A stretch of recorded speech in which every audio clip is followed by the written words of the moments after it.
Alright, hey guys, today I got an unboxing video. There's no video of this on YouTube, so I'm the first. Like I always say, there's not enough historical wargaming videos on YouTube. But anyway, I got a box in from Architects of War. They're the US distributor for Gripping Beast. So if you live in the US and you want to play, you want to get Saga books and Saga, the official Gripping Beast models for Saga, then Architects of War. They're in Maryland. The shipping is ridiculously fast. They always have something. Either they give you free shipping if you don't have to spend 100 like most places, if they even have it. But with Architects of War, if you spend 50, they give you free shipping. That and the shipping is ridiculously fast. I mean, I ordered this like 3-4 days ago, and that includes the processing, everything. And I ordered it on the weekend, on the New Year weekend. By the way, Happy New Year to everyone. Like other I don't want to mention names, but there's other wargaming sites that are completely shut down even for like another few weeks because they're just lazy and don't want to work. So there's no point in ordering from pretty much any other company. So Architects of War is ridiculously fast, and they're the stockist, so they have pretty much everything. So I got the Varjazi and Basileos book for Saga, pretty sweet. So I can and I also got the Byzantine 4-point warband, which is what I'm going to be unboxing. I also got some 40mm round bases so I can put my warlords on. Here's another awesome thing. Whenever you spend a certain amount of money, they have different brackets. They give you free stuff. So I got this for free. And they're like Saxon tents that are perfect for Saga. Just get a piece of MDF board, glue this on, paint it, maybe put like some, maybe if you want like civilians or like a dog, a chicken, or like a barrel. Sprinkle some grass and rocks, and you'll have some nice terrain for Saga. That was free. Always the Renedra. Another nice thing is they have the full Renedra line, which is awesome. They have all the different bases. This is $4 for 50 bases, 25 mil. So this is more than enough for any army of Saga, for the most part. I got my Viking dice. You'll be seeing these soon because I'm gonna do battle reports, so I don't have to use D6 anymore. I can use my actual Viking dice. I also got Gunnar Hamundarson, some hero guy. He's pretty sweet because now that this one's actually made for Saga, the other ones aren't. They just made rules for the models, but this model was made for Saga. So it comes with a rule. He's not in a book. When you buy the miniature, it's $5.60. It's nothing if you see what it comes with. It comes with a card with all his stats and rules and stuff. They even give you the base, and as you can see, it's a big model and he looks pretty sweet. He's very, very good quality. So that guy's going to be awesome. You're going to be seeing him in battle reports. And then the main thing, sorry about that, I got the Byzantines 4-point warband. Here it is. I'm going to unbox it. Never opened it before. Here's what's in it. 9 mounted figures, 16 foot figures. So you get a mounted warlord. It looks pretty sweet, like your typical, emperor type Byzantine, in the Crusade era. You get 2 units of 4 Hearthguard, 1 with bows, 1 with contos. You get a unit of warriors with bows. That's what another nice thing is, that the Byzantines are very similar to the Normans in that they have mounted units, and they have really good ranged units. You also get 8 warriors with spears. So very versatile. You get your standard Hearthguard with spears. They're good in there to finish up, mop up whatever's left from shooting. You have really good warrior archers, so they're not that horrible in melee. You have a ranged Hearthguard, which are awesome. Bowmen on horse are always extremely good, and the battle board is very, very good as well, which I'll be reviewing and doing battle reports with. And then just your standard 8 warriors with spears, and the warlord looks really, really sweet. But they also have an actual Byzantine emperor, like with a very intricate mace and the nice barding on the horse and the typical like nice royal purple cloak and all that. So this is the unboxing. This is, I believe, $72 MSRP. They have but again, Architects of War is awesome. They always have sales. So if you buy this, a book and dice, pretty much everything you need, they give you 7% discount, which is awesome. So I actually paid like 68 instead of like 70 something. And considering that, I mean, it's an entire army in a box. It doesn't look like much. It's actually pretty small. But you even get the bases in this. Some companies don't give you bases, but these guys do. And it's just real nice. It looks like an oversized VHS box. It's pretty cool. Newer generations probably have never even seen a VHS box. But that's pretty cool. They put some inner lining to protect it. Everything comes in bags, these little Ziploc bags. This one comes with 4 horses. Very good quality, as I can tell already. So this isn't a review, it's just an unboxing. I've never seen this before, so I can't really review it. It's just, I mean, whatever I say is like first impression. Very nice quality. They're quite big as well. Okay. Here you got your riders. They look very, very sweet in the conical helmets with a plume. Some of them have chainmail. Okay, so the archers have chainmail, and then the guys with the mounted guys with the spears have like this really cool, kind of ancient Chinese looking, like strips of metal. Looks really, really cool. Nice quality. Great detail on that. And here are 4 other horses, and as you can tell, one of them is nicely barded, which is kind of weird. He only has like a little strip in the front. I'm guessing that's accurate. I can't really say, but it looks cool. It's real nice. I mean, that looks very, very nice, and that's obviously the warlord's horse. Okay, so a ton of horses. So 9 horses, of course. Here's all the weapons. You got all the really cool shields. Some of them are teardrops, some of them are like kind of oval. Ton of spears. You get quivers with bows. You get a sheathed sword. Here you also get the warlords in there. It's really, really cool. He's got an awesome cloak like over his shoulder. And thankfully, all the spears are straight. No weird bent spears, which is always a pain. And another awesome thing, they give you all the bases. I actually physically went like with clippers and cut it to not give you the whole strip, but that's funny. Okay, so I already know this is 16 bases because this comes with 10 and the standard. So plus 6, so 8 and 8, 8 for your warriors and 8 for your warriors with bows, and this is for your hearth guard. 5, 9, so 4, 4, and then they even cut one off. That's pretty funny. Because I wonder what they'd use it for. That spare base. I don't know. Oh, these guys look sweet. These are the bowmen. These are your warriors with bows, and I can already tell that armor is extremely intricate and is gonna be a real joy to paint. Note my sarcasm there. That is extremely intricate. Let me show you a close up. But of course they look sweet. I'm not complaining. It's definitely gonna be a challenge painting them. That or time consuming. Very time consuming, more than average. They have this really, really awesome little buckler strapped to their left arm where they would hold the bow. They have a little quiver built in. Another thing that's awesome about this set is that, another thing I love about metal in general is that they're one piece, you know. They're one piece models. It's not like just pain in the ass, mold lines, flash, none of this. And as you can tell, you know, I'm not just saying there's literally no flash or mold lines or, you know, nothing. Everything's perfect. I mean, these guys are just, you know, just sand down the base with flat, put them on, and you're done. That's about it. Gripping beast models are second to none, hands down. I don't want to mention other companies, but you know, I mean, there's other companies I like as well, but these guys are second to none at the very least. If not the best, they're at least, you know, among the best. There's nothing better that I've seen. So that guy looks awesome. Really, really cool. One-piece models. I love that. This guy's pretty sweet. As you can see how he has it, kind of holding it like this way, like horizontally. And they all have like a sword sheathed.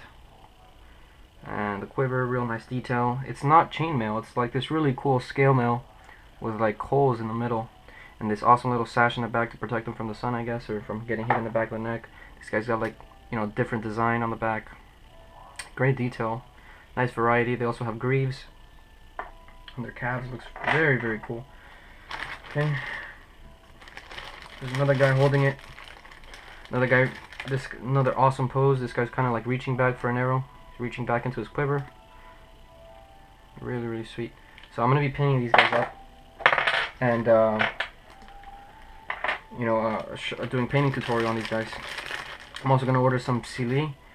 They're levies with the javelins for these guys. It doesn't come in the box, but they're pretty good and they look awesome. So I'm going to get I'm gonna get one of those, and probably after my first game, I've played as Byzantines before, but proxying, so now that I have the proper. Another thing is that this is an extremely balanced force, as is here. Out of the box, it's very, very balanced. You have your 2 units of Hearthguard, you know, you have your 1 unit of warriors with bows, and 1 unit. It's everything you need. You have your ranged, you have your mobility with your cavalry, you know, a hard hitting unit. It's very mobile, harder to kill. You have kind of a hit and run unit that's, you know, like an auxiliary that just runs around and picks off, you know, whatever. And then your bowmen that can move up and harass, or they can stay back and wait for the enemy. And then your, you know, the most versatile unit in this game is 8-man warrior unit with spears. I mean, they can do everything. You can use them as a screen. You can buff them up and put another 4 guys in there. You can split them into 2 4s. You know, they generate dice. They have mediocre armor, mediocre attack, which is good. I mean, so it's very, very balanced force from the box. But I'm gonna use this, you know, maybe take notes, whatever, play a couple games and see what unit, what playstyle I like more. Do I like more mounted bowmen, or more mounted guys with spear? Do I like more archers, or another unit of warriors? And I'm gonna pick up another of that so I can beef it up to 6 points. But for sure, I'm gonna get a point of levies because they look very, very nice. Byzantine levies. They have like a nice light sky blue and then like white pants. They look really, really cool. And a typical like Byzantine cap. And javelins are awesome in this game. Anyway, these were some of the bowmen. So you kind of saw all the poses. They look very, very nice when they're painted up. I'm going to do another video to show you guys. So there's what? 1, 2. These guys are the same pose. That guy's a different pose. That guy is the same pose as him. So, you get 2 each of 4 different poses. Oh, no, here you get, there's 3 guys with the same. Here's another with the same. So you actually get a variety. You get, and they even look the same, but they're actually not. There's small little differences. These 2 guys look the same, but if you can look closely, one guy has his hand closer on top of his head, you know, kind of at a different angle, and they have different helmets, so they're actually different poses. Even the straps and stuff, holding their gear, their armor as well. So they look similar, you know, because they would be arching their arrows up, but they're actually different. Very, very solid, nice metal, very nice quality. Nice and dense, not that other types of metal, you know, that are not so great quality. But this is great quality. So let me show you let me show you the Warlord. Again, sorry for some of you guys this is long, but I don't do 5-minute videos. I think they're worthless. Just saying. I usually say that in my videos. And all I can say is this. Before I started making videos, when I would see 5-minute videos, I found they were a waste of my time. They didn't help. They weren't in depth. It was pretty worthless. And I've gotten feedback, and my main thing was watching videos while I paint or build. You know, while I'm making some terrain, while I'm painting models, while I'm building models, whatever. I like to watch the videos, you know, just even if they're random, even if it's like a Napoleonic video while I'm building, you know, like Spartans or something. It's just nice to be immersed in the hobby. You know, I have something in the background playing. That's why my videos are a little bit longer. Also, I want them to be in depth. Here's a Warlord. He's got chainmail, also with the strips of metal, kind of like a scale mill. Awesome detail. Pretty huge flat surface there, but it'll look nice painted. It's got enough raised edges for highlighting, real nice, and shading.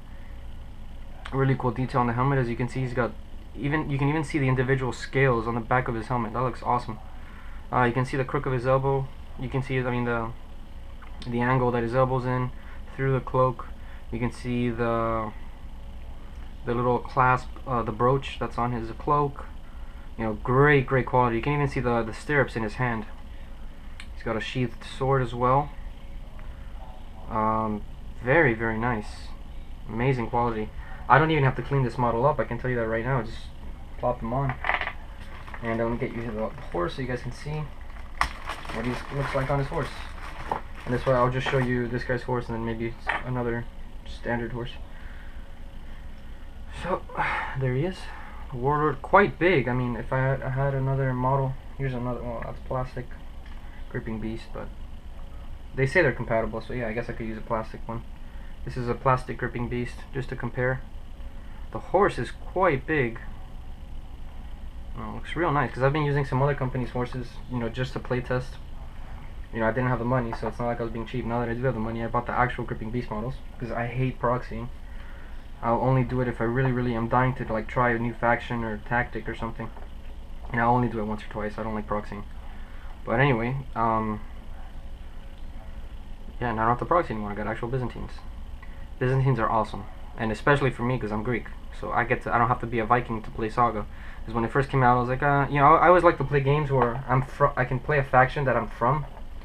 You know, I mean, American War of Independence is easy because I'm American. I mean, obviously, but you know, even ancients, historicals, whatever. I'm Greek, so I'm safe there. I can play as Greeks from 5000 BC all the way to, you know, Byzantine era. But when I played Saga, I didn't think when it first started, I didn't think they'd have Byzantines.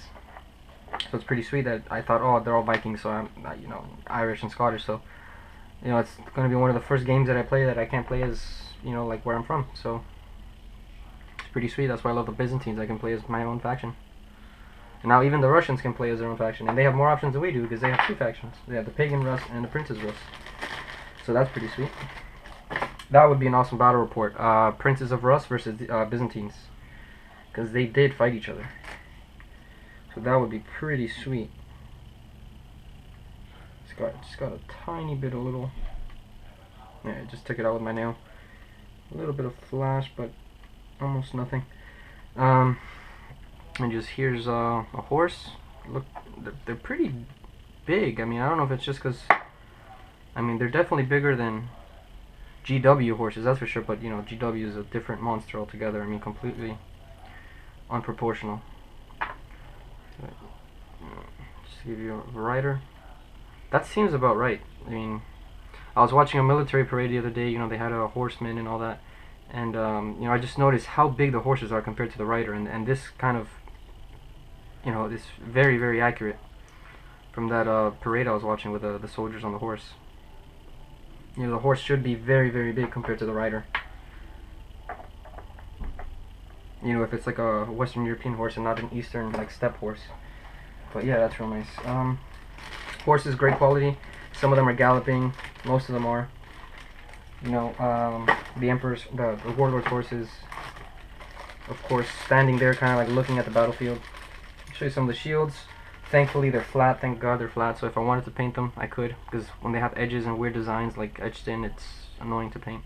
I love when they're flat surfaces. They have little holes as usual to put the hand in and make it easier. This is a very simple kite shield.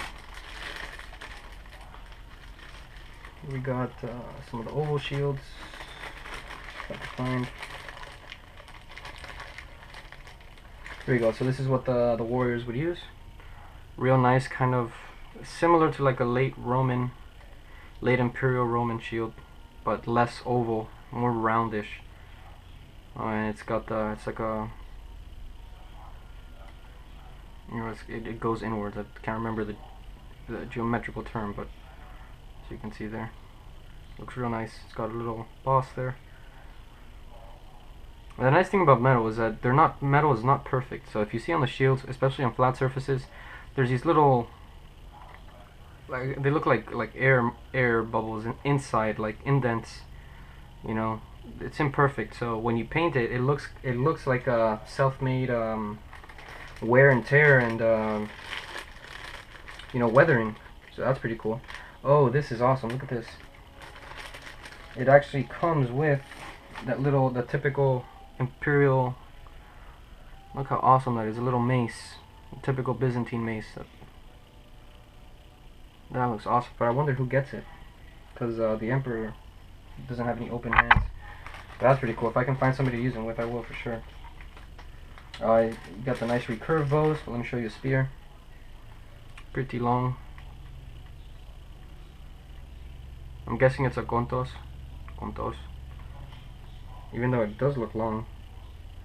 Yeah, it's pretty short compared to the man, so yeah, it's a contos. By the way, contos means short in Greek. So, and what is it? It's a short spear. So kontos means short. So there's a little bit of Greek language is real practical. So when they translate it to their soldiers, it's like a kontos is just a short spear. This means short.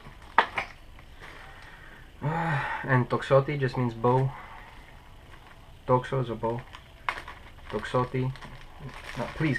Here's a little history. I know it has nothing to do, but just this little phonetic thing tip. When you see, pretty much anywhere, when you see an O, because when Greek is spelled phonetically into English, and you see an O-I at the end, it's not oi. Never. That's completely wrong. I don't know why they say it like that, because it is spelled that way in Greek, but it's always E. It's just an E sound. So if you see, for example, when you say it in a flat monotone way, like if I have the battle board, but you know what these guys are called, if you were to say it how it's spelled, toxotoi, but that sounds ridiculous. It's actually toxoti. It's just has a little accent on the second O, toxoti, and the O-I is always just an E sound, like you know, like an I that's in the middle of a word that goes eh, toxoti, you know. So yeah, that's about it. I mean, you guys saw the horses. Oh, let me show you the warriors.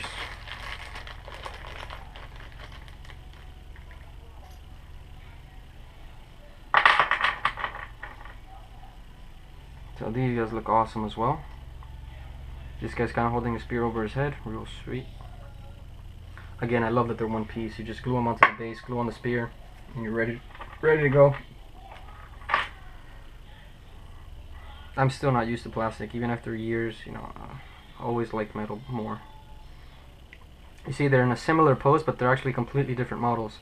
You see, this guy has his sword on his right, which would mean, I guess, he's left-handed, because it seems a bit too long to draw that way. And then this guy has a sword on the left side, and they have completely different armor, as you can see. This guy has like the ancient Greek leather strips. This guy has, they even have different greaves. This guy has like a long tunic. This guy has like a scale mail with that special you know, Greek looking scale mail on the inside. Different helmet design. This guy has a plume on his helmet, this guy doesn't. So even though they're in a similar pose, they're actually completely different models.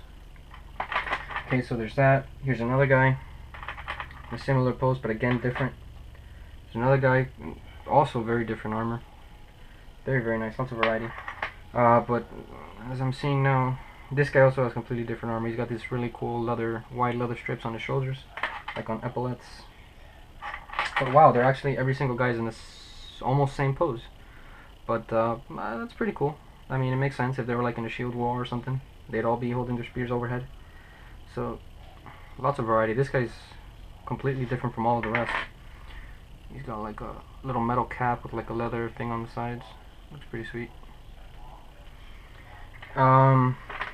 Just from this short little thing I've seen, well worth the money. They're gonna be a breeze to put together because they're single piece metal. So I always prefer metal. It's, for some reason, metal is just way better in every way. I mean, the detail's better. The cleanup is almost none. You don't have to clean up anything. And they're just, it sounds juvenile, but I don't even know if it's a real word, but they're funner to paint. They're more fun to paint.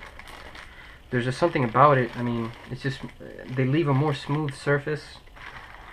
There's just something about metal. And also, you know, obviously it feels better in your hand. You know, it's nice and hefty and dense. And it's not going to break into a million pieces when you drop it. You shouldn't be dropping it, but if it does, you know, you don't have to worry too much. And it's just for some reason, they're way more entertaining to paint. I don't know why, there's just something about it. It's just like a more smooth, dense, solid surface. Anyway, $70 around there, MSRP. architectsofwar.com always has special you know, sales and stuff. Ridiculously fast shipping. I've never paid shipping from them. You only have to spend $50 and you get free shipping. So that's pretty awesome. I've got all my Saga stuff from them. They have the best prices. They have the full range. So literally, it's a one-stop. I don't gotta go anywhere else for my Saga stuff. And it's not just Saga. They have Gripping Beast and Studio Tomahawk. So they also have muskets and tomahawks, including the miniatures that go for it. And they also have you know, Gripping Beast models, because Gripping Beast makes models before they make Saga models. Saga is just one of the models they make, one of the ranges they make models for. But you know, at the end of the day, they're just historical miniature plays, so they have the entire Gripping Beast line for the most part. So check them out, Architects of War. Byzantine starter set, 4-point warband. Pretty awesome. You're going to see these guys painted in another video, and you're going to see them in battle reports. And then we're going to have like a little discussion video, and you guys could like leave comments if you played Byzantines or if you played against them. You know, how to play them and strategy, and I don't know, maybe you guys think they're overpowered or they're underpowered or they're lacking in this or they're too good at that, or just overall discussion. I might even film a battle report today. I'm going to the game store. But, okay, cool. So, yeah, I might film. I'm pretty much converting my entire game store to play Saga and historicals, because they're kind of like brainwashed with GW, as most people are. You know, you go into a game store and you see like 2 people in the back corner playing a historical game, and then like 90% of everybody else just playing like either War Machine or 40k, which isn't bad, but you know, I don't like that. I like historicals. So I'm trying to convert, and little by little I've gotten almost like 8, almost 10 people to play historicals, and some people even bought Saga warbands and the books.